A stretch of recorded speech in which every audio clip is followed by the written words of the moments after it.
Welcome back. Episode 4. I'm Peyton. That's Devin. Thank you guys for joining us. Before we get into this, I do need to give a shout out. Scotty messaged us on Facebook. He wanted to talk about the Micah Parsons trade, which we will get into a little bit later. It's NFL kickoff. But I just want to give Scotty a shout out. He said he subscribed. We talked a little bit about football. He asked me if Micah Parsons was going to be the next Reggie White. I sadly told him I don't think so. But after he did bring that up, it made me watch more film. And I think he's closer to Reggie White than I was really thinking about it because his pass rush is insane, obviously. And I don't think he's as terrible in the run game as people say he is. He's no, you know, defensive tackle, what you need in the run game. But that being said, Scotty, thank you so much. We're going to get into that a little bit later, though. We just want to say thank you for messaging us. And please, anyone, if you feel like you want to reach out and talk to us about sports, anything, football, we're here. That's what we're here for. So please message us. We're on the social media. And yeah, getting into it, we're going to go into starting off with week one. The recap from college football is a big week one. Obviously, we saw it was a crazy week one, especially for the FBS top 10. So we're going to get into it. Our picks. I think the first game we picked was Texas Ohio State. Yep. We both picked Ohio State. We both picked Ohio State. We picked the same down the board. We had no deviations. Okay, so we picked Ohio State. To be honest with you, after I watched the game, and the Arch Manning looked lost in the sauce. He looked like he was having a tough time. That being said, he's not going to look like that the whole season. He is going to be better than that. Granted, there's going to be some adjustment. They lost their top two receivers from last year. They have good receivers still, but they still lost their top two. I think they have a whole new offensive line, or damn near a whole new offensive line. And Ohio State is one of those teams that reloads on defense, and they also have one of like the most generational safety prospects in the last 20 years, Caleb Downs, who can wreck a game plan. So that's a tough game to go in at, and it be your first start on the road in the shoe, in front of 100,000 hostile fans who want to see you fail, and they're rooting for your failure. So I'm not going to weigh his performance in the first three quarters as heavily as some will. I think he will rebound and play better moving forward. But it is weird when we crown a guy with little to no college starting experience as the Heisman favorite before season starts. Um, it's a very strange thing that we often do. When I think history has shown in the last few years that you want a guy with a lot of experience. Granted, there's some players that come through and but Joe Burrow didn't have his breakthrough season until his second year starting at LSU. Things like that. Yeah. I mean, I think the biggest thing against him was he just had a lot of passes that were just not accurate. Yeah, And, he had a lot of check downs and then a lot of passes that were not check downs a little bit further downfield and they just weren't accurate passes. His first pass of the game was at the dude's feet. yeah. And I think a lot of that is he was trying to throw a lot of off-platform throws. Um, and I think that had to do more with nerves than it had to do and what the defense was making him do. Like there's not every he's not going to be throwing off platform 90% of his throws every game. Um, they were forcing him to move around, and I think especially in today's age where you don't have a lot of like the quarterback can't get tackled in practice. So you don't have a lot of like, oh, I got to move and do this. And, even if you move a little bit, like you're never under duress like that in practice. And it's really hard to simulate that. And so I think that's where that came from was all those off platform throws were making him throw terrible passes. And I watched it a lot of quarterbacks in college football that I watched this weekend because I watched like upwards of like 30 games. Um, a lot of them were on making trying to make on the move throws and off platform throws, and they're skipping them at the feet. So it's a common thing. It's just because you're a generational prospect doesn't mean that you don't have to have a good platform when you throw the football, or you should. I will say this: I'd rather you throw it at my receiver's feet than throw it over his head into Yeah, the secondary. yeah, But I'm going to slightly disagree with you. Some of those he was just kind of jogging along, and it was just at the dude's feet. He wasn't under a ton of pressure. I'm not disagreeing with you super hard. I think he's going to rebound too, but definitely we need to pump the brakes on him because yeah, this was a game where you come out, you show out, you prove you're the guy. He obviously has something that he needs to be running through yeah, because he I don't. I think it's probably nerves. Hey, you actually are the starter. You're going to start with this big game. You're going to prove why you guys are number one in the AP poll, and then just immediately, just kind of fall flat.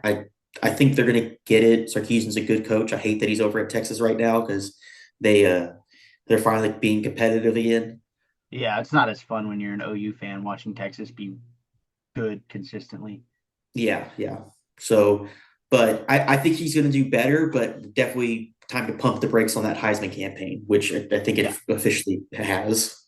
yeah. It's always weird to me when it's. I think we talked about this last time, or maybe we talked about it off air, but preseason rankings are so strange Yeah. because Yeah.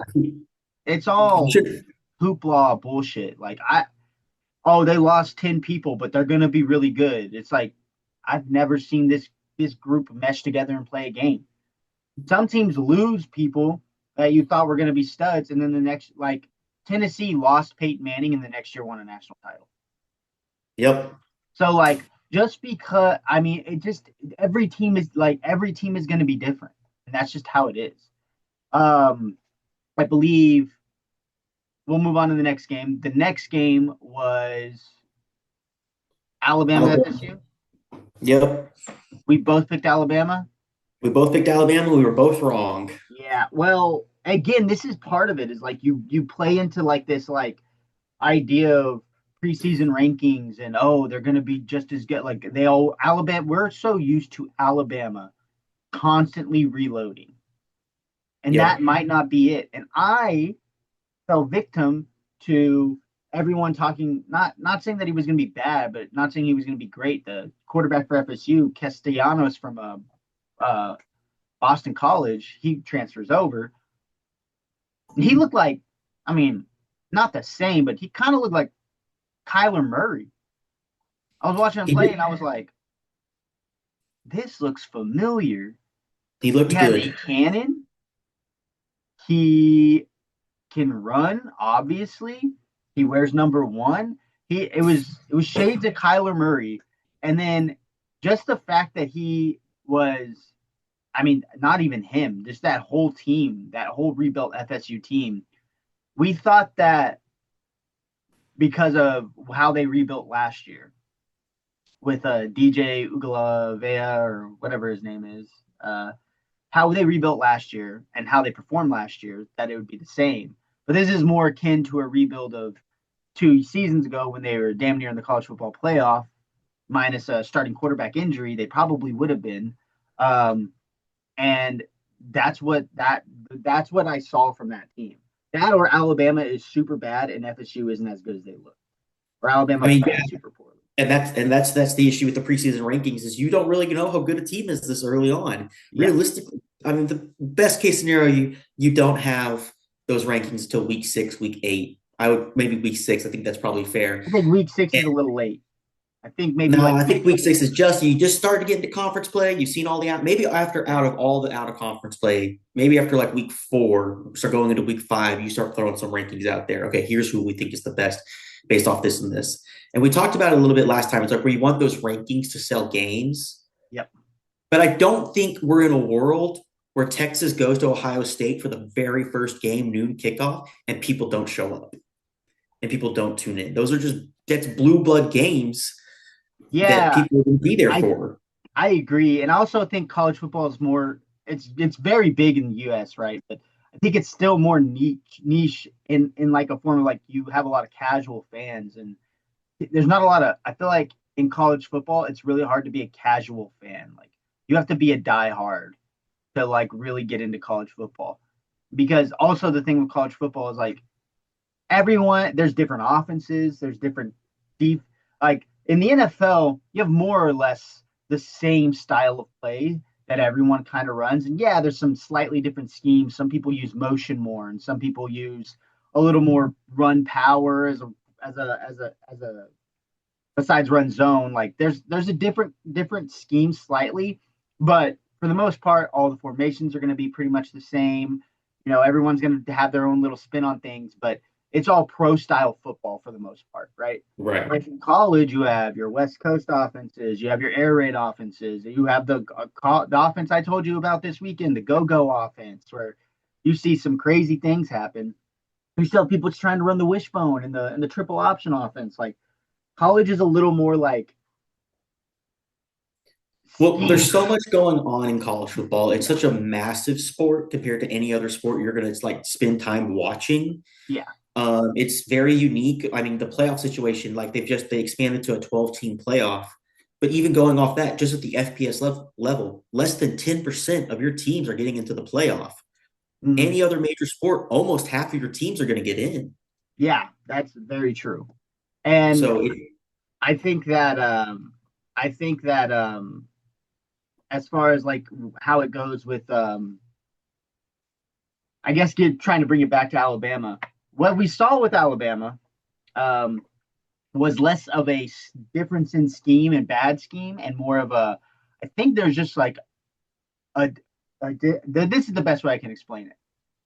Army, when you're in the army, I went through basic training, right? All those things. When the most common time for someone to get in trouble in the military is when they get out of the super strict confinement of basic training. And my AIT that I went through was very strict and very restrictive. When you get out of those restriction, and then your first duty station you go to is you have all the freedom that any other person would get, and then these people go buck wild and get DUIs and do crazy things, do drugs, all those things, right? That's how they get caught up. That's where the most common time frame for someone in the military to get caught up is, right? That's right. what is happening. This is what is happening to Alabama. They were really strict under Saban. Their new coach comes in. He's like, "Hey guys, I'm fun. Hey guys, like all those rules. Like I don't need you to have all those rules. Like you guys can do this and do that. It's not that serious." And then they're like, and they go buck wild. And then the next thing you know, they're losing to FSU when they probably should have beat FSU from a talent standpoint. Yeah. I think we both going with Alabama got I know I did for sure when I was going with my pick because Florida State had such a bad year, so you're like it's hard to bounce back from that. But everyone assumed Alabama was going to improve from the consistency issues they had last year. Yeah. But Alabama is basically like they've kind of like the rebrand is we're still Alabama, but it's going to be you're coming out you're coming here for you're going to have such a great experience here now versus when Nick Saban was there. It's like the experience is winning a national championship. And if that's not the experience you want, if you're like, oh, I want to have a great 4 years or whatever in college, hey man, this isn't the team for you. You're here to win a national championship, and if you ride the bench and you only play 5 plays a game or whatever to get that done, that's the experience. You win a national champion, you're going to go out a champion, probably Yeah. multiple championships. Also, I mean, he has like by far and away like the most return on investment when it comes to putting people in the league. Like you go to the Alabama and you play a year or 2 years and you ride the bench for 2 or 3 years, like you will go to the league. Like people would rather redshirt their freshman year at Alabama than start their freshman year in other places because they know at least redshirting in Alabama means they're getting developed and they're playing Yeah. really high talent and they're not just dominating in practice and not getting any better every day. And Mm-hmm. I think you're right. I think that's gone. I think that people aren't they don't see Alabama on the schedule after this week one loss. People look at that Alabama team on the schedule and they're not like, oh shit, for I right think a or lot of wrong the reasons. coaches feel that way. I feel like a lot of the teams, it's going to be a problem with the media and the fans because media, Alabama is the brand they want to carry. Mm-hmm. The SEC deal with ESPN, they're always going to be carried up. They're probably I I forgot to see where they dropped in the rankings. I know FSU got ranked like 17 or something, but it's going to take years for people to get off of Alabama's the team to beat. Yeah. That one guy at the tailgate, he was already there. He's like, we want Georgia. I was like, all right, that's fair. Maybe, He's yeah, I already was off gonna the say maybe Alabama. Georgia is now the team that everyone. After I heard that, and my ear was like, "What did he say?" And then I was like, It "Oh, doesn't. maybe everything's changing." I was like, He's my not first wrong. It just inkling. doesn't sound as good as we want Bama, Yeah, right? we want Bama just sounds better. It's just better ring to it because we Yep. want Ohio State. No, that's too many syllables. All right. The next game that we had was Notre Dame, Miami. Yep. All right. Notre Dame, Miami. We both picked Notre Dame. This one I did not feel bad about picking Notre Dame. I watched the game. Miami pulled out to a big lead. Mario Cristobal started doing Mario Cristobal things where he lets off the gas, lets the team back in. Thank God he didn't run the ball when they could have taken a knee and fumbled it, and the other team picked up and scored. That could have happened. It's happened before. But with this game, I was very impressed with the Carson Beck. Yeah, Yeah. he looked honestly. If I was like a Heisman voter, he would have been my number one right now. Besides maybe Castellanos from Florida State. Um, Right. but I just think that he played an incredible game. He was making all the right throws. I think he had one interception, but I might be mistaking that. But other than that, he did not look like Georgia Carson Beck. Carson Beckman from Georgia was he did not he looked like shit was not fun. He looked like he was not having a good time being there. Every time he threw a pass, that dude was all smiles. Every time he threw a touchdown, he was cheering. I don't remember him doing that at Georgia, but I do know that watching that game, I was like, oh, he's better than I remember him being. And granted, Miami has a lot of weapons. They have freak athletes on the end. They always have freak athletes on the skill positions, but they looked really good because Notre Dame is going to be a good team.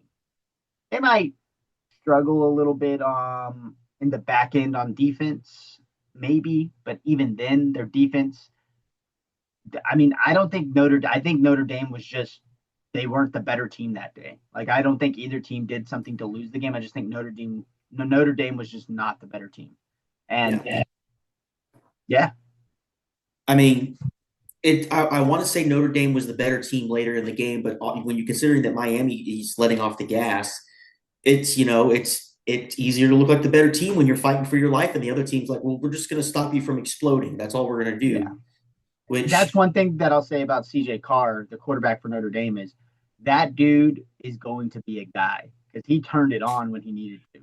And if I was a Notre Dame fan, granted, you're not happy with the loss, but I would be happy walking out of there knowing that you've got a dude at quarterback.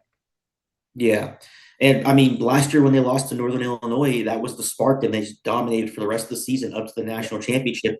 Maybe they just got that spark they needed a little bit earlier against a much tougher opponent. yeah, exactly. Um, dang. So the next game is LSU Clemson.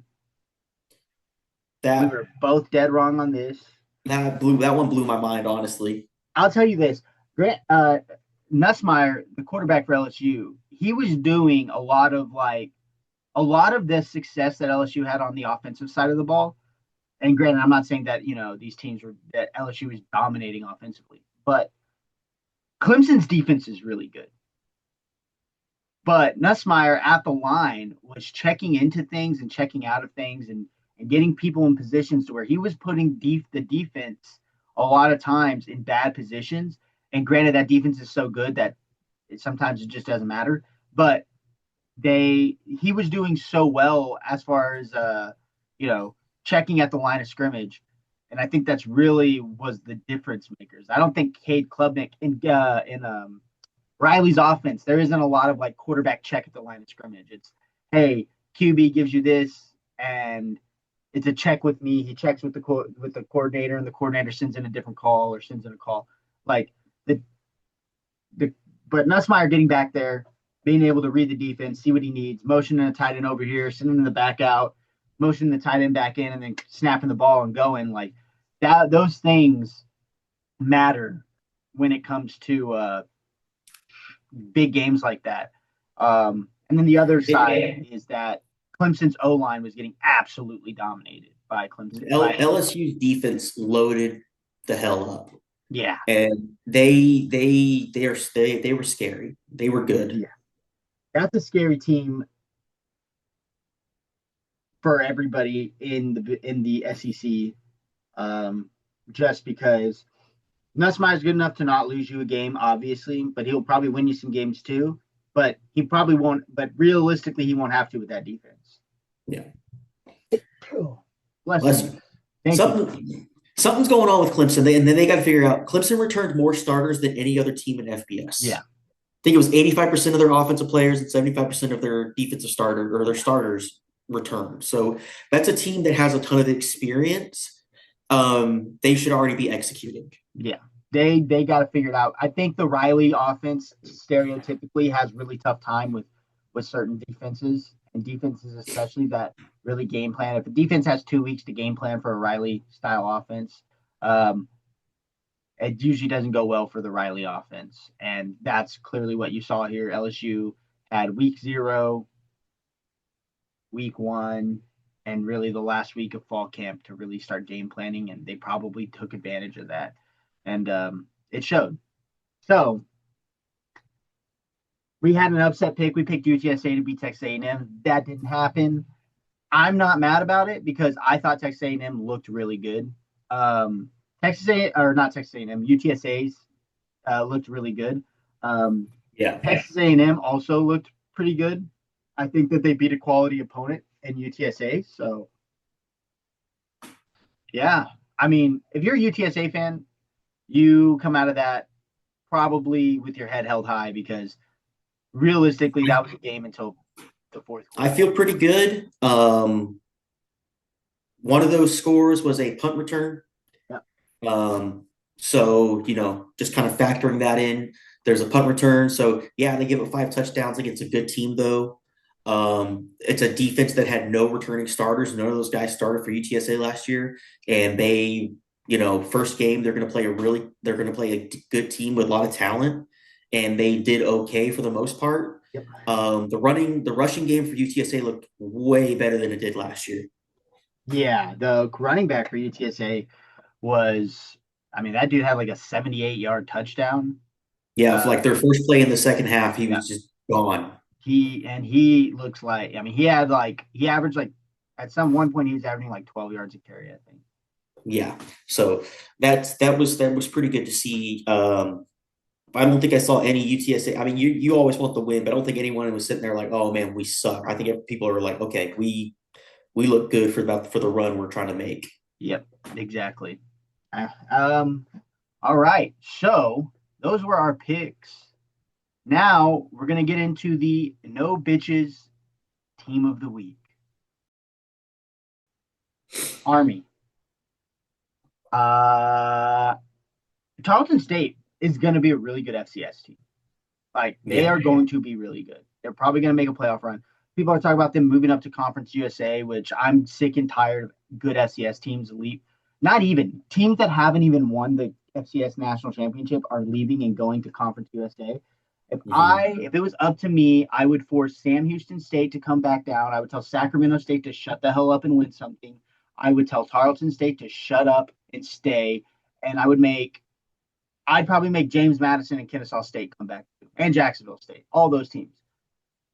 Or I would just create a whole third division, and then you could put North Dakota State and Kennesaw State and all those teams in one, like Jacksonville State, like the Conference USA teams could be in the middle division. Then you have all the Power 4 conferences in the top division, and sprinkle in some other teams like Boise State and all those teams.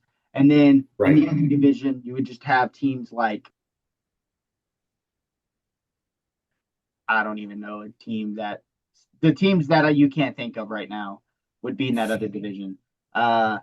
You would put Southern Utah in a third division for Division One college football. It's all annoying. I'm about one more team moving to FBS away from having a massive rant on this. It's probably going to happen. But anyway, that being said, that was college football week one recap. So now we're going to move to the NFL. NFL kickoff this week. A lot of crazy things happened. We had, obviously, we covered Micah Parsons, all those things. So the next thing to cover, really, the only thing to cover right now, is what I think in my brain are the big games of the week for the NFL. Yep. So, starting off, big game of the week, I have, this might be a little biased, I have Tampa and Atlanta week one kickoff as my first key game to watch. You have Tampa, who a lot of people are saying could go to the Super Bowl this year, say it's their best chance to go to the Super Bowl. Also, a bunch of people say under the radar team, but if everyone calls you an under the radar team, are you under the radar? No. No, right? That's what I'm saying. So you have Tampa, technically my favorite NFL team, versus Atlanta, who I think Atlanta did well in the draft. Um, they have a lot of weapons moving forward. Good quarterback with Penix, Bijan Robinson at running back. I think Atlanta can be very improved and possibly compete for a playoff wild card spot this year. So that's a game that I'm going to be watching. Mm-hmm. Yeah. What do you think? I'm with Tampa on that one. Yeah. Uh, I think Baker Mayfield was very excited about their new receiver, who I can't say his name. My apologies. Emeka Um, Ebuga. He's from Ohio State. That's all you need to know. And he's a monster. yeah, yeah, and so he's very excited about him. So he's got another weapon to throw at. He's already got Mike Evans. Um, I believe, and his name is blanking on me right now. The other receiver they have is injured right now. He's questionable. Chris Godwin. Yeah, there you go. Sorry. They have 17 receivers on that team that are really good, though. Yeah, so he's going to have a lot of people to throw to, and Mm-hmm. when you got to cover a lot of receivers, it opens up the run game. Um, they have kind of been running that division, even if the record hasn't been great. But Yeah. considering the injuries and stuff they dealt with last year and stuff, they've kind of been running that division the last couple of years. This is probably the year I think they take off. I do think Atlanta improves, uh, but I'm still on Tampa, and it's probably the Baker hometown favorite thing going on, But I'm willing to die by my boys, so that's where I'm at. Yeah. Ride or die. I agree with you. Obviously, Tampa. I think Tampa takes the game. Atlanta has been a little bit of a thorn in their side as of late. Last year, all their games were competitive. I think they lost one. So I wouldn't be incredibly surprised if Atlanta wins, but I will roll with the hot hand and take Tampa to win the game. Um, the next game that I have um, for really just some recent acquisitions and really what I think it means for the moving forward, like what the implications of this game could be so early on. I have the Lions versus Green Bay. Mm. So you have a Green Bay team who Scotty shout out, um, who just acquired Micah Parsons, who's going to hopefully give them give their defense I guess a push in the positive direction. Not to say that they're bad before, but they do lose some interior run game defense with the trade for Micah Parsons. They still have a 310 pounder and a 325 pounder at D tackle, plus another 300 pounder. So they still got some size in there. I think that their defense for run stopping is going to be more of like run, stop through committee. You're not going to have one guy that just dominates and eats up holes and eats up blocks and all those things. So I think that their defense will improve through passing wise, and it is a passing league now. But when you play the Lions have an incredible running attack, really just an incredible offense in general. They did lose their offensive coordinator, but I don't think that the play calling will change all that much. I think you try and keep it to what's been successful for you. So they might Mhm. have a few different wrinkles in the play calling, but overall, I think you keep it very much the same of what you've been doing. Um, and in this game, I'm gonna pick the Lions to win, but I think whoever wins this game might be the favorite to win their division for the year because I think these are the best two teams in the division. That's just how I see it.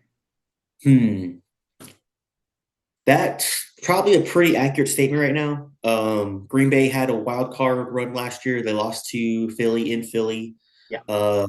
But I mean, I think Micah Parsons is such a big upgrade for your because I can't remember the other guy's name. The other guy they have on the end is also very good. Quay Walker Yeah, from Georgia, I think. I think it's Quay Walker from Georgia. Or it I might want to be say. Jeff Van Ness. I mean, we have a phone right here. I could probably double check. I mean, Quay Walker's maybe plays a little bit more true backer where he splits offline. Um, but it's either Quay Walker or Van Ness, and Van Ness is also really good at pass rushing. So, I'm going to confirm it right now because we should be educated on these kind of things. well, if I'm right, then I was educated on it. Just kidding. So you got Quay Walker, you got Rashawn Gary. Rashawn Gary, there you go. Jeff Van Ness is also in that conversation though. They It's have funny looking really at their current depth chart, and it doesn't even list Micah Parsons yet as a starter, which oh is yeah. hilarious.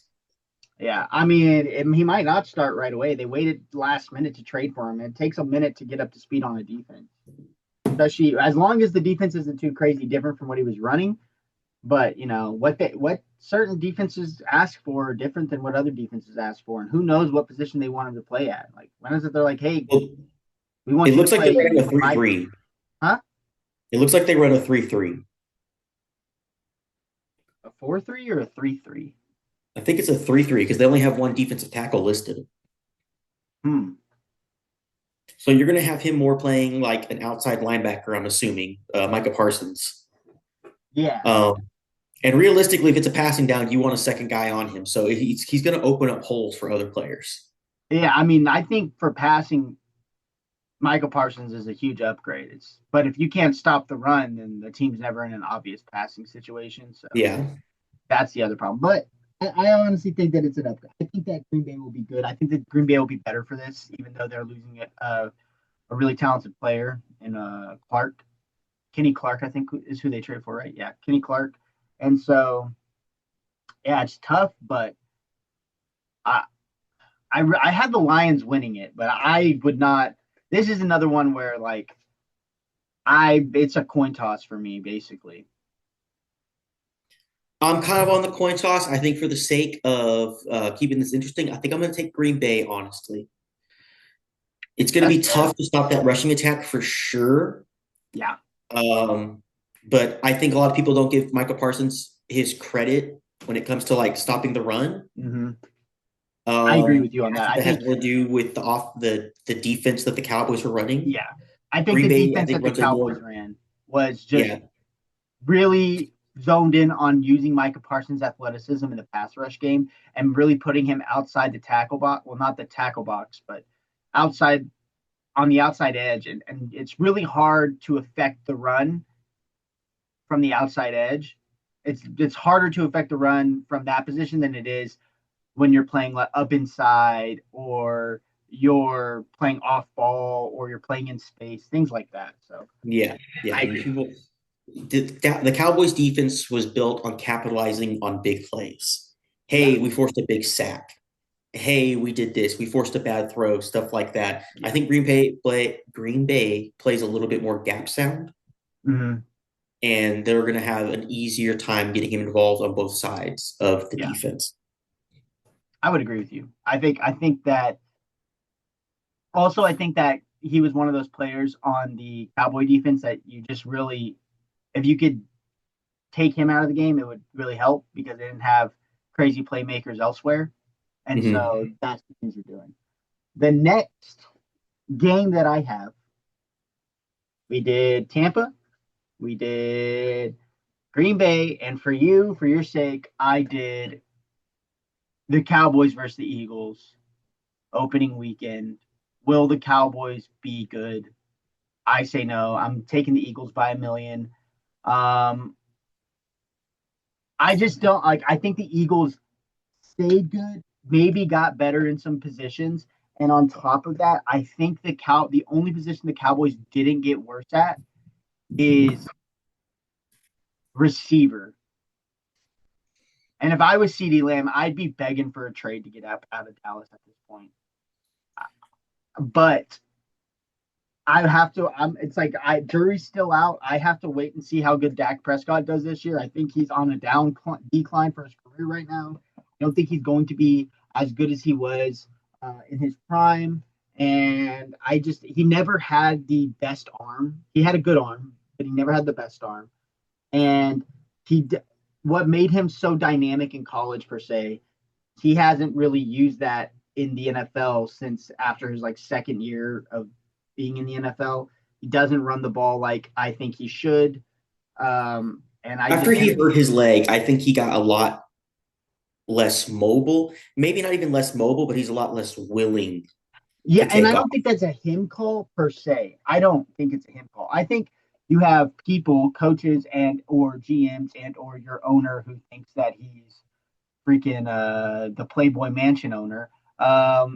You have Jerry Jones. You have a lot of people telling him like, we can't have you hurt, so you need to stop running the ball. It's kind of like what teams tried to do with RG3. They kind of told RG3 like, don't run the ball so much because you keep getting hurt. And I get that from like that perspective, but like this guy is so dynamic that that's the reason you drafted him. You know what I mean? You didn't draft him because he was the best thrower of the football you'd ever seen. You drafted him because he's a really good thrower, very serviceable in that department. But when you mix in the fact that he can scramble, run, and break tackles, it makes him extremely dynamic. Dak Prescott is not Lamar Jackson, right? He's not an elite level runner, and he's not Lamar Jackson's arm strength is incredible. Like Lamar Jackson, if you built a QB in a lab, you would probably build Lamar Jackson. Yeah. But you like you can't. Yeah, if he can't do all those things together, he's not the same quarterback, and I think that's going to show again this year. Um, I think I'm leaning towards the Eagles on this one as a Cowboys fan. Like I just, as a Cowboys fan, I already have that built-in self-doubt. I'm not one of those Cowboys fans who are like You're getting going the to new win a Super tattoo Bowl. every year. This is the year. Yeah, I have that self-doubt just built into this team because they let me down all the time. This is the turning point for the team. You don't have a name brand running back anymore. You lost your best defensive player, a potential Hall of Famer, yep, generational player. Like he's throwing the lineman by himself, and it's just arms too. He's just throwing them. yep, You lost that for a little bit better uptick in the middle for your rush defense, even though the defense you were running wasn't designed to stop runs. yeah, This is down to the offensive line. You have all of these draft picks that you've been taking every year for the last few years to rebuild this offensive line, which used to be the elite, one of the best in the freaking in the league. You took all these picks to rebuild this line. If the line shows up today or shows up this week and shows up this year, and if the tight end play is good, you might be able to spread a defense out enough because you got CeeDee Lamb, who you know is great. You have George Pickens, who has the potential to be very good, very great if he, stays focused, isn't trying to fight the refs or the defense, and isn't getting penalties. You have a good wide receiver room with those two guys. And you have Turpin, too, who's one of the fastest guys in the league. Turpin makes plays. yeah, Even if he's not catching long bombs, underneath and short, he's going to use his speed and make stuff happen. yeah, If the offensive line plays great and the wide receivers are able to stretch the field, then maybe the running game gets going and maybe they have a chance. These games are always tough because even when the Eagles look really good, the Cowboys do play them close a lot of the time. Yeah. But I don't know what the offensive line can do, and that's the problem. The other issue is you got to stop Saquon Barkley now. And AJ Brown and Devontae was Devontae Smith. There you go. So I'm leaning towards the Eagles here. I'm going to pick the Cowboys though because yeah, I'm still ride or die as much as it hurts. yeah, you'll be sad. It's okay. I have the I'm Eagles. used You to have the being sad with the Cowboys. Cowboys. You took the Lions. I took the Lions. You took the Packers, and then we both took Tampa. Okay, cool. So we're gonna move on from the NFL. I'm really excited to watch the games this week. I hopefully can watch the Thursday night game. We'll see. Week 2 college football. We brought it right back to college football. Week 2 college football. Oh man, we have our big game. I think it's really like the biggest game of the week, and it's not even close. We're gonna before we get into our picks, I do want to talk about this. I watched Sacramento State play South Dakota State, and the head coach, who is the play caller, I think his name is Brandon Marion, or anyway, doesn't matter. Dude was wearing a cowboy hat with a headset over the cowboy hat. He had the one side folded up with the headset coming down. Someone was trying. I think the announcer was saying that he was just trying to be cool for TV, but also I think the announcers for some South Dakota State might have been mildly racist. I'm just joking. They probably weren't racist, but they were being little dickheads about the Sacramento State coach having a cool ass hat on. He calls a play called the go-go offense. It's a mix between all these different types of offense. They line up, right? Quarterback. All right. Quarterback. One running back. Second running back. Mm-hmm. Two running backs to the same side of the ball, and then you can run. I was watching some. After I watched that, I went up and looked up go-go offense, and I looked up play concepts, and I was like, oh my god. If I was a college football head coach, I would be getting 5-star athletes and running the go-go offense and absolutely putting up 60 on everybody. Because if the quarterback for Sacramento State could throw an accurate ball, who was, by the way, the quarterback for Sacramento State was a former 5-star that committed to Miami, then committed to Florida because Florida was going to pay him more money, and then Florida didn't pay him the money, so he left Florida and came to Sacramento State and is suing Florida right now, the head coach of Florida. But Jaden Rashada, I think or Jalen. Yeah, Rashada, I remember him. Yeah, this dude can't throw an accurate deep ball to say if his grandma's life was on the line, she would R.I.P. grandma. You know what I mean? Like this dude, it was so bad. But they were so many concepts they ran, wide open streaks, wide open crossers, everything. Couldn't hit a target to save his life. And I was just watching the offense so impressed, and they weren't doing anything. And I was like, man, if it's me, if I'm the head coach of, let me think here, TCU, because TCU has a really good passer, Hoover. If I was the head coach of TCU, I'm firing Kendall Briles tomorrow, even though they did really good. And I'm hiring that head coach at Sac State as my offensive coordinator. I'm paying him $1 million a year, $2 million a year. And I'm going to say, hey, run that offense. And we are going to put up 60 on everybody. It was so fun to watch. You should watch a Sacramento State game if you get a chance. Go-go offense. Love the name. I am now a go-go offense supremacist. Who ended up winning that game? What was the score? San Diego State won by, I was like 30, like 20 points or something. It was not, I'm telling you that it was not the offensive coordinator's fault. He was drawing up play after play that worked, and this quarterback couldn't hit the broad side of a barn. So is Rashada a 5-star because of just pure athleticism and not necessarily the quarterback play? He has a cannon. He can throw it. He's athletic, yes. but he's not really a great scrambler. I think he just can make all the off platform throws. But I'm like starting to think people are just watching YouTube videos of 5 stars and they're not even watching if the pass is complete, and they're like, "Yep, It's one of my favorite clips, but it was one of the highlight clips for Shadur Sanders when they were really hyping him up. And it's like, watch him throw this 60-yard touchdown, and he throws a bomb to the far corner of the end zone, and his receiver runs across the end zone, comes back, and snags the ball down. I think it's the Hail Mary that they did against Baylor, I think, yeah, which helped them win that game. It's like that was the receiver that made that play. yeah." I mean, there's a whole problem with brain dead rats watching football and just having an opinion now. Maybe we're the brain dead rats, I but mean, it's potential. I feel like a but brain dead rat. I will watch players play, and I'm trying to remember. You know who I used to tell people all the time that I think that he's good, but I don't think he's as good as people say he is, and I'm kind of like basking in the glory of being right about that. Dude, Deshaun Watson. I used to tell people all the time, he's good. He is not like if you he doesn't even in college he's he not was $250 not. million guaranteed good. Yeah, I mean clearly. I think that he was a big benefactor of a system. Not saying that he was like not good. He would have been good in college and he would have been serviceable in the NFL. But I think what you're getting out of him from the Browns is about what I would have expected from him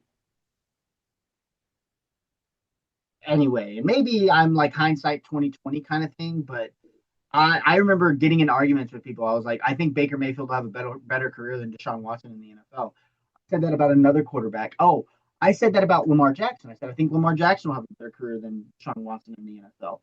And I remember just getting in fights with people. People call me a brain dead rat. Not that. I think that's my thing that I call people, but they were basically calling me a brain dead rat. And I sit here thinking about those conversations sometimes. Like I should message that person and tell them they're an idiot.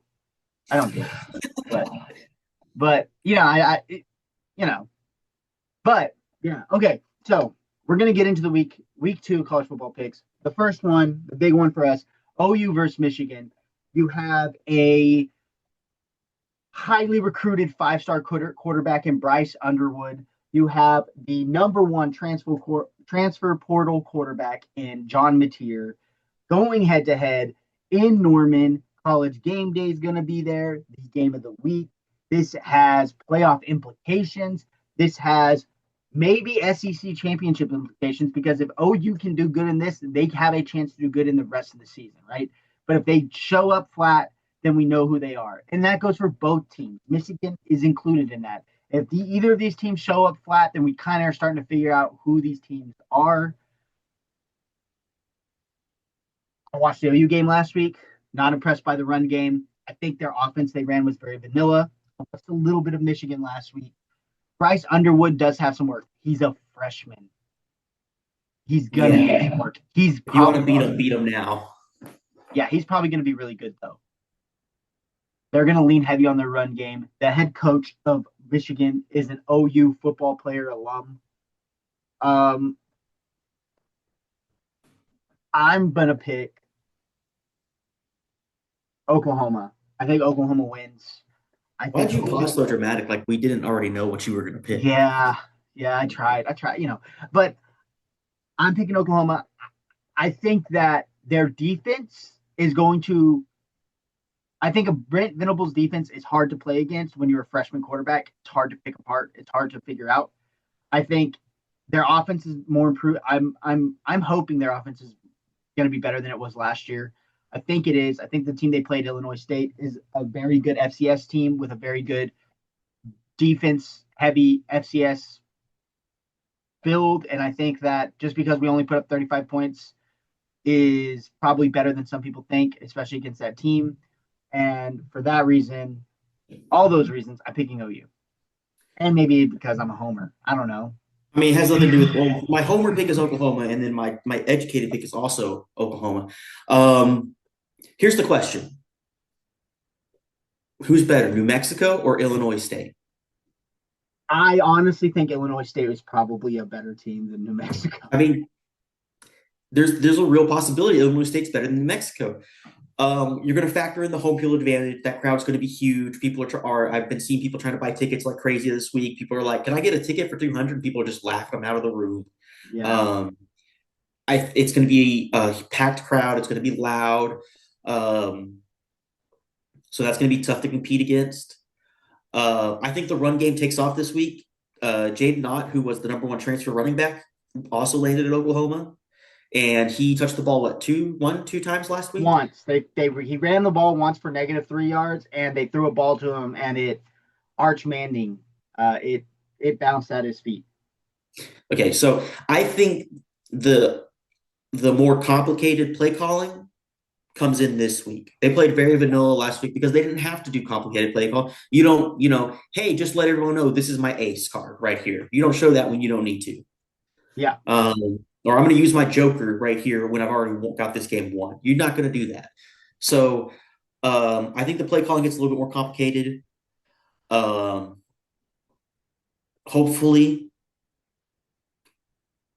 hopefully that run game does take off. I know they have a couple more linemen coming back this week. I think the defense is going to be insane. Brett Venables finally has what he wants, which is a lot of defensive line depth. Yeah. And he's gonna have guys fresh. He's gonna have them rotating in a bunch, and they're gonna stay fresh, and they're gonna constantly be bringing pressure. The linebacker room is insane. They have a good secondary. This is going to be a really, really, really good defense. Yeah. And so all they have to do is slow Michigan down, and then the offense has to do what they couldn't do last year, which was move the ball. Even if you don't score every drive, even if you don't get a touchdown every drive, if you're able to move the ball and give the defense some field to play with, you got a much better shot. Yeah. I agree with you. I think that your take is 100% right. I think that that is what will happen. I'm hoping, and that for that reason, I take OU. You take OU as well. Yep. Moving on, we're gonna go jump into not a Power Five game, but a big game for us. The next pick we're gonna make is the I-35 rivalry right here in Central Texas. It's the biggest rivalry in college sports in Central Texas. I don't care about any other rivalry in Central Texas. That was a I don't it doesn't matter. It is the biggest rivalry. Prove me wrong. Um, They Texas can't. State versus UTSA. Texas State traveling to the Alamo Dome to play UTSA. Obviously, UTSA coming off a big loss, not a big loss, but it was a loss that kind of showed you they got what they need, right? And Texas State coming off a win, they played. Eastern Michigan. That's right, and they won. Yes, they Um, had they had a really good running game. yeah, Texas State is truly a transfer portal merchant. They just constantly rebuild through the transfer portal. DJ Kinney was the head coach at UIW. He really created UIW's success, and then he moved to Texas State. He's been building a pretty good team up there. They're coming to UTSA. UTSA got shellacked by them last year. Bad. Um, Waste of money. I think UTSA is better this year. I know their defense has some problems. I think their defense is figuring it out, being all 11 new starters. Eventually they'll start meshing together. I'm going to take UTSA to win. This isn't even a homer pick. I think UTSA's run game is very good. I think UTSA has a better quarterback, and I believe that UTSA has a good enough defense to stop Texas State because they were doing all right against Texas A&M in the first two quarters. And I think that when you're not competing against SEC depth, it looks better. And so therefore I take UTSA. I agree. I think the defense is going to do is going to the defense got to test out what they're able to do against a much more talented team, and they didn't look terrible. I think they'll look a lot better this week. Hey, we got this weakness, we got this weakness. We know they're going to run the ball on us like they want to do. So we kind of know what's coming. We've gotten to a good test under us. So we're making those improvements right now. They're probably at the field right now as we speak. the UTSA offense, the running game looked really, really good. So, which is kind of something we lacked a little bit in the game. We're not lacked a little bit. We lacked it a lot in the game last year. We couldn't run the ball against Texas State last year. And then when we were trying to throw the ball, we had a lot of drops. Drop, drop, drop, drop, drop. Yep. And that team, this UTSA team came alive in the second half of the season last year. Yep. Everything started to come together. I think they're in a much better spot than they were at the beginning of last year. So it is a homer pick for me, but I'm also going to pick UTSA. Yep. We're in agreement on that one. And it's also, they got the home crowd in the Alamo Dome. There's going to be 30, 40,000 people in there. It's going to get loud. You can have 15,000 people in the Alamo Dome. And if they're screaming, it gets loud. Yeah. And everybody's going to be screaming at this game. So it's going to be a good one. It's really one of like the non-Power 5 or Power 4 rivalries that is like super fun to watch. And for some reason, Texas State and UTSA, even before UTSA had a football team, they hated each other, and now they hate each other. And it's like old school hate college football rivalry, and I love it, especially because it's two smaller schools. Next one we're going to go Kansas, Missouri. Missouri played, I think, the Eastern Illinois School for the Deaf and Blind. I don't know. I forgot, but they played some terrible team. I remember. Anyway, it doesn't matter. Kansas has already beat Fresno State, who might be one of the better Mountain West teams. Kansas quarterback might be a Heisman dark horse. Jalen Daniels, not to be confused with Jaden Daniels. Jalen Daniels, number 6 for Kansas, freak athlete. I hate Missouri for some reason. I don't know why, so I'm picking Kansas. I'm always going to pick a Big 12 school over an SEC school because even as a fan of a team in the SEC, I don't like the SEC. I think the SEC has been part of the big downfall of college football, why it's gone so far downhill, because we sit there and put this on the pedestal of, oh, they're so good. And then an SEC school that's mid plays another one that's mid. And like, oh, but those guys were actually really good. They're not mid at all. And you get the bowl season and just it's like Kansas has weapons. Yep. I think this game's going to be really close, though. I do think it's going to be a toss-up. Yeah. Kansas does have weapons. This is tough. This is tough for me, honestly. Who's home field advantage? I believe that they're playing in Arrowhead. Oh, right. No, isn't that Nebraska, Cincinnati, or was that this week? Hold on. I thought that they always played at Arrowhead. I'm looking it up right now.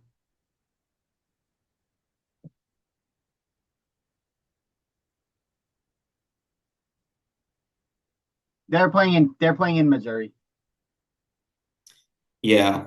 I think they have played before in Arrowhead, and for some reason in my head, I was like, "Oh, that's a rivalry. They always play in Arrowhead because Kansas City is on this." Dumb on my part. Yeah, Missouri has home field advantage.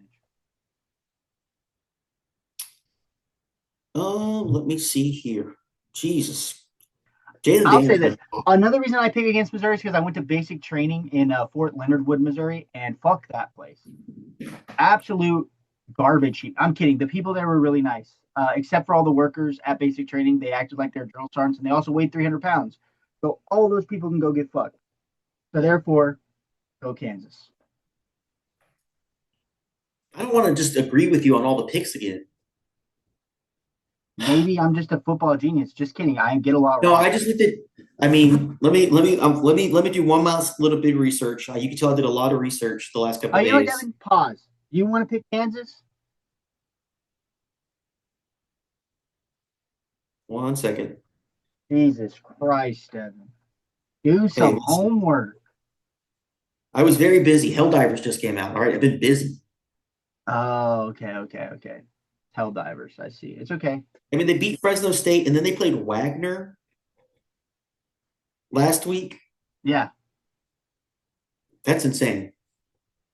Yeah, they played a high school team or something. I don't know. Yeah. I'm just kidding, but 18 for 25, 280 yards, 4 touchdowns last week, and an interception. Assuming he didn't play the whole game. No, there's other people with passes in here, but I assume by that point they were just kind of running the ball. Yeah. Just I'm make gonna a take pick. I'm gonna take Kansas. Okay, geez, you're like a woman with that. Okay, moving on. The next team we're picking, game we're picking, Iowa State, Iowa. I'm not going to make this long. Um, I'm gonna make it really. I'm picking Iowa State. I think it's going to be is another toss-up game. Really good game. I'm taking Iowa State. I think Iowa State has a good offense, serviceable defense. I think Iowa's defense is better than Iowa State's defense, but I do think that actually, no, I lied. I'm lying. I'm changing my pick back to Iowa. I forgot that Gronowski was their quarterback from South Dakota State. He didn't start off well this week, but he did get into a groove and started playing good football. So I'm actually going to take Iowa. I'll disagree. Iowa State. Iowa State has a good quarterback too. Not Carson Beck. Rocco Beck, something like that. Anyway, okay. The last pick we're making: SMU versus Baylor. The Methodists versus the Baptists. The Rivalry of the oldest time. the Dallas private school and a Waco school. I don't know. It's a Texas. It's kind of an old Southwest Conference rivalry, I believe. Mm-hmm. I'm going SMU. I think SMU has a really high power offense. Defense is serviceable. It's not great, but it's not terrible. Baylor looked decent against Auburn. I think Baylor does have some holes. Maybe it's just because I'm being a prisoner of the moment and I watched Baylor play Auburn and I watched Jackson Arnold absolutely thrash them. But I'm going to go with maybe a little more mobile quarterback, which is the quarterback at SMU. I'm going to take him doing damage to this Baylor defense. So I'm going to take SMU winning that game. I'm on the same point. Jackson Arnold had a good game, but it was mainly on the ground where he had that really Yeah. good game. He Yes. diced them up running the ball. He didn't really throw on them super hard. So I'm going to take a mobile quarterback too. I think that's going to continue to stretch out this Baylor defense, and he's going to be able to make stuff happen. He'll make plays happen. Yep. They had a really good run last year. They got people to come in because of the success they had. They have Yep. all the money in the world to get those players. I'm going to take SMU as well. Yeah. And SMU also might be Methodist, but also big oil money. They should be the SMU Oilers. It was my call. If it was I me, mean, I'd make them the Oilers. Oil money. Um. Okay. So that's our college football week 2 picks. I'm really excited for college football week 2. Like I obviously watched about 30, 40 games this weekend. I'm probably going to watch another 20, 30 games this next weekend because I had the luxury of having a long Labor Day weekend. Bill Belichick's North Carolina Tar Heels look absolutely like dog water. I just wanted to bring that up from week 1. Um, I feel really bad for that guy because he's probably watching that game like, why can't you just be Tom Brady? Why can't you just be Gronk? And then they're like, uh, why can't you be a generational white guy that I picked with yeah. no one else saw? Yeah, he's like looking around at his team. He's like, all these receivers are just too fast. I got to get slower receivers. Um, okay. The final thing we're going to talk about, we for our inaugural, not our inaugural, our first tailgate weekend as a podcast, which is the namesake. Namesake, you saw it back behind me. Tailgate Sports Media. We went to our first tailgate, our kickoff tailgate of the year, and I don't think we could have picked a better tailgate to kick off the year with. We kicked off the year with UTRGV, University of Texas, Rio Grande Valley, FCS school in the Southland Conference. First ever football game as a school, the inaugural football game. We went, it was at Vacker Stadium in Edinburgh, Texas. I had a blast. I know it was extremely hot, and I know that a lot of people were struggling. As an individual who works in the heat, I was very okay with it.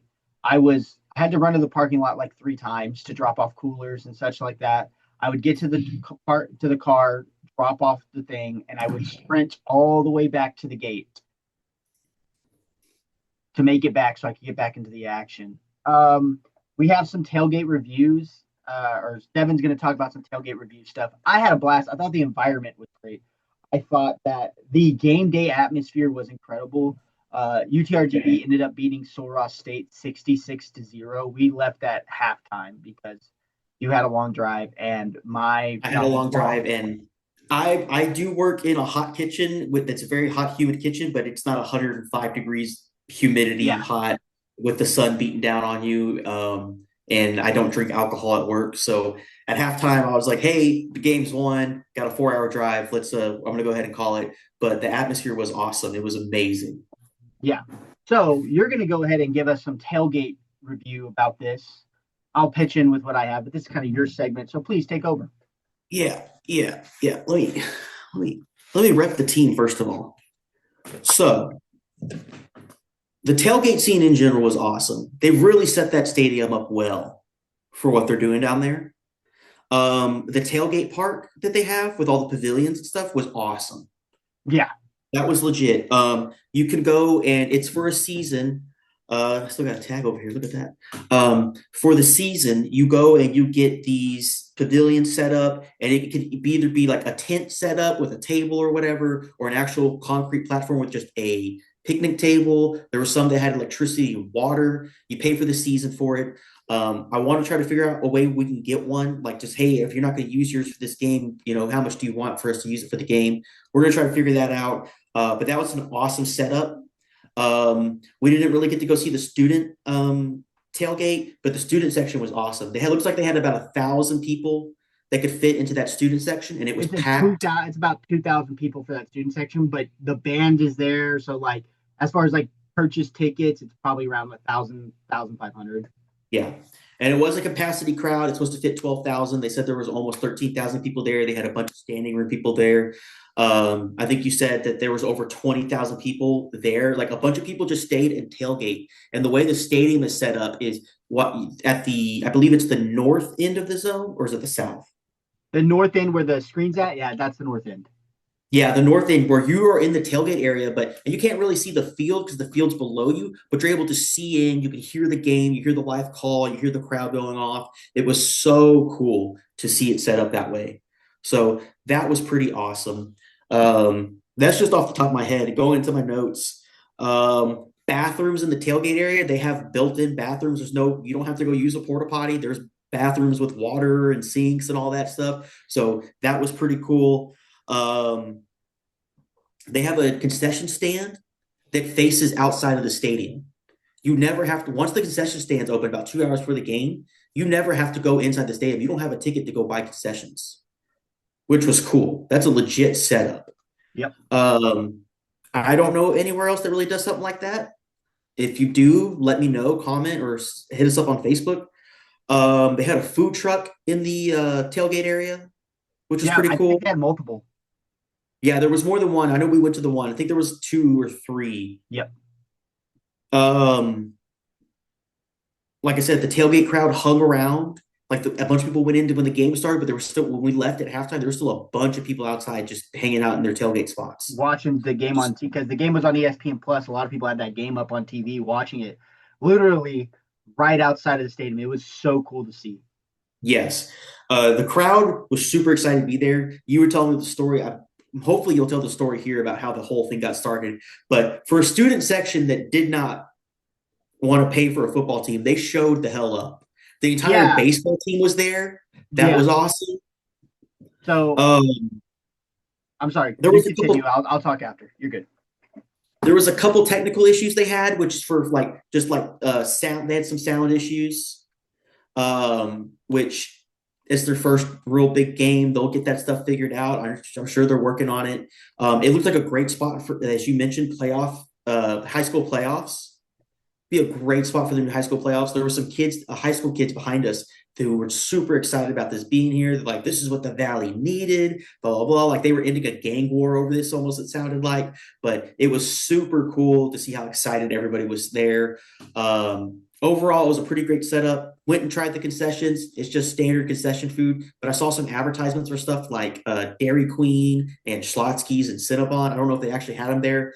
Um, the Different. concessions, They had it in a different booth. yeah, the concessions itself, like the normal everyday, get your $5 hot dog, and the concessions weren't stupid expensive to what I'm used to paying at the Alamo Dome. Yeah. Expensive for a $5 hot dog, but they weren't Alamo Dome bad yet. Um, those concessions line actually moved really quick. Even though the line was long, it moved really quick. They have TVs downstairs showing the game. But concessions were so crazy all the time. I didn't go check everything out. We will definitely go again this year and give a more thorough review of what's kind of going on inside the stadium. The only thing that kind of sucked was how hot it was, which you can't, there's nothing you can really do about that. Yeah. It's just where you're playing football. It's going to be hot there into November. It's going to be hot. Well, Hopefully within it a should couple, cool down. It should cool down. Hopefully. it'll cool down. It won't be though as bad as it was this first week. By the time they come back in a couple weeks, it's going to already have cooled off a little bit. It won't be so bad. Yeah. Overall, it was fantastic. It was pretty cool. The only thing that was kind of lacking tailgate wise was the corporate tailgate. Yeah.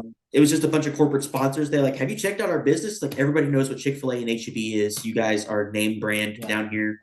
We're very aware." I saw a Church's chicken booth. Super excited. No chicken. Yep. What am I Yeah, supposed to do? that I feel like that was the corporate tailgate side of things. They weren't handing out as much free food as I've seen at other corporate tailgates, Yeah. which kind of sucked because I'm a stickler for free food.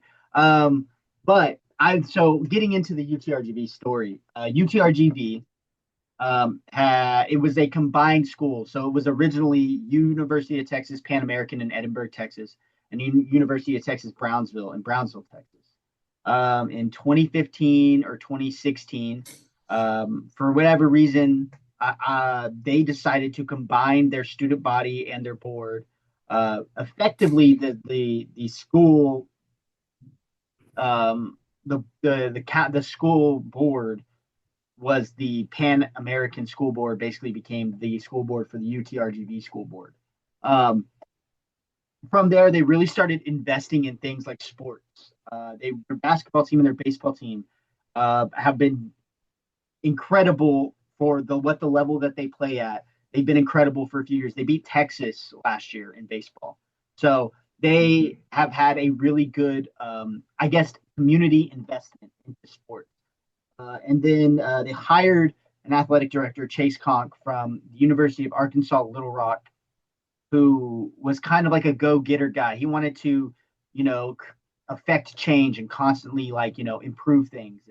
And when they brought him in, I think they brought him in with the goal of him bringing football in because he knew how to make that happen. So it was in 2021 they had a student referendum vote of, do you want football? And they voted yes, but they voted no to but they didn't want it to be more than like a $10 change to their tuition or something like that. Mm-hmm. So they wanted football. They didn't want to spend the money on it. There's a lot of I guess, highly profitable business owners in the Valley area. It's a large area. One of them is technically Elon Musk, the richest guy in the world. Technically lives in the Valley at least part of the year. So I don't know, if I was UTRGV, I'd be like, "Hey, guy." But we'll rename the stadium right now. They have a lot of UTRG. And the one thing that you have to know about the Valley is, as much as Texans like me are proud to be Texan, people from the Valley are proud to be from the Valley. Mm-hmm. They will let you know they're from the Valley. 956 Cub, Proto 956. I'm white. I can't say it. Proto 956 Wade. Things like that. They love it. And I lived in the Valley for a little bit before I joined the military, and I loved it. I totally understand why people love it. It's hot, yes, but there's a beautiful beach not too far. It's in the Valley. You have great food, great culture. It's very peaceful. It's big enough to where there's a lot to do, but it's still has that small town feel that I really like. That being said, basically everything came and kind of like fell into place with this. They passed for a football team. took it to the Texas Board of Regents. That passed. 2 years later, in 2020, no, in 2022, they hired Coach Travis Bush, who was their first head football coach, who was part of the startup for UTSA. He was the offensive coordinator slash quarterbacks coach at UTSA when UTSA started their football program. Hmm. So he had like experience with starting a college football program. So he came in with all that experience. They hired a really great staff. Um, then it was about a year ago, they were going to be playing their games at two local high school fields. One was in Edinburgh, which was, I think they called it Cat Stadium. I think that's what it's called. And then one was in Brownsville, Sam's Memorial Stadium. Um, the idea is because there's two campuses, one in Brownsville, one in Edinburgh, that they played both of their one home game a year in Brownsville to help out the Brownsville campus, right? That was their idea. Um, I don't know if that's a great idea with the spot they have. I don't think they should do that. I think people will drive an hour to go watch a football game at that spot. That I mean, being how said, excited that crowd was! I wouldn't be surprised if people were driving an hour. We went further than that. I drove an hour. That's I my that's where we stand is in Brownsville, so I drove an hour. But that being said, about a year and a half ago, a local USL soccer league team um, folded. The USL Toros, the stadium we were at was previously a soccer league stadium, and you could see the ground level suites, which is very unique and really cool. A really cool environment to have ground Oh level yeah, suites. the suites looked awesome. But that's a soccer version. That's the reason they're there is because there was a soccer stadium. So what they did is Right. they dropped the floor of the stadium, ground of the stadium, the playing field down, I think like 10 feet. They dug out and dropped it like 10 feet. So that way those suites had some more vantage point to watch the games. And then they basically remodeled that whole stadium to fit to be a strictly just a football stadium. And it fits the part. It's a beautiful stadium. Um, but anyway, they came across that stadium. They bought it. It's actually Robert and Janet Vacker bought it, I believe, or the city of Edinburgh bought it. I'm sorry, donated it to the university, and then the Vacker or the Burt Ogden Auto Group donated like 20, 30, 40 million dollars, maybe $100 million is what it was, I think, to renovate that stadium. Hmm. So they're renovating that. They renovated that stadium. You get it now. The goal moving forward for the team, and I've talked to some people that I wouldn't call them inside sources, but they live in the community and they know people. The goal for that stadium is to expand that stadium seating capacity. They want, apparently, according to a individual that I know, they want more suites and they want a second deck. They want an upper deck for the. So you know how that stadium's covered from the heat. Yeah. They want to put an upper deck in and then recover the stadium. Damn. Recover. So they want more seating. They want to bring that seating up to like, from what I was hearing, 25, maybe 30,000. Damn. That's a that's a that's ambitious. Yeah, and that's not going to happen this year. Right now, the season Right. pass is at 12K. Think I think in the next 3 years you're looking at 18K to 20K, and then eventually you move up to 30K or you move on. But that is an incredible stadium, an incredible environment. Um, as far as tailgating goes, I think the idea that they bought part of the municipal park was HEB Park, but that was called before it became Backer Stadium when it was the soccer league stadium. And the Hmm. whole concept of that park was that people would be playing around the park while like you had this whole park built around the stadium. It was like a really family friendly environment. That's what the soccer league went for. Well, they took that and they ran with it. You have the green area with the bridges and the amphitheater and the covered patios and the areas for food and the parking Yeah. lots and all those areas that you have to where you can have a very unique and very incredible tailgate experience. Like you think of tailgate, you park your car, you drop your tailgate, and you drink beers on the back of your tailgate until the game starts. You go in, and then you. This is like a setup of like a part. It's almost like an event center, Yeah. and because of that, it's incredible. Like there is no like it is And 100% set up for a successful tailgate. It's like a block party. Yeah. It's So, like a block party. A bunch yeah, of different people getting together on a day, and they're all doing their own thing, but everyone's just hanging out. yep. All right. I'm glad. Okay, so that's the tailgate portion. I think we're at UTSA this week. We are at UTSA this week. We've got our tickets. You'll be down here at some point. We'll be out there early. Check out the tailgate. I sent you some information about a tailgate that I saw that I definitely want to check out. Okay. But we didn't do a great job of filming this week, unfortunately, just because it was so hot and we were kind of dealing with that. People were going down and stuff. I saw quite a few medics and stuff out. We are going to be a little bit more on top of it this week, so hopefully we'll have some good video for you guys. Yep. I have some pictures and stuff, and I'll put those up in this video. It should be in the video when I'm talking about it. But that being said, thank you guys. We're at UTSA next week. We appreciate you guys. Please keep watching, comment, do all the things, subscribe, do all of that. I'm Peyton. That's Devin. This is Tailgate Sports Media Podcast, episode 4. And this is us signing off. Thank you.